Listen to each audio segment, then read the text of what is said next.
In 1961, Stanley Milgram, a Yale psychologist, sought to find the answer. Stanley Milgram made an experiment. He gathered a group of subjects to pose questions to a student. And at the order of a scientist in a lab coat, the subject would administer electric shocks to the student every time they got an answer wrong. The scientist and the student were both acting, but the subject didn't know. Milgram was researching obedience to authority. It starts with 15 volts, minor discomfort, and it ends on 450 excruciating volts. However, he also found that the further away the subject was to the victim, the more likely they were to participate. There were 4 iterations of the same experiment. In the first iteration, the subject was in a different room. They couldn't hear nor see. The moans and the groans and the complaints of the victim was transcribed on a computer screen. Ouch. Please stop.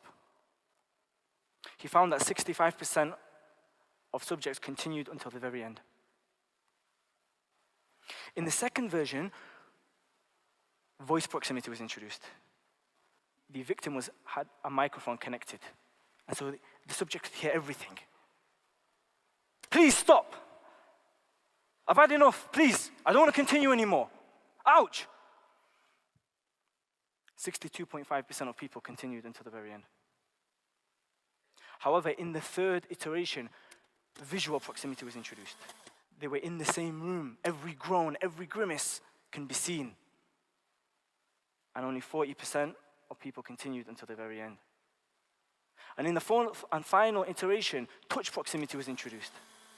When the victim would refuse to continue, the expert would command or request the subject to place their hand on the victims in order to administer the electric shock, and 30% of people continued until the very end.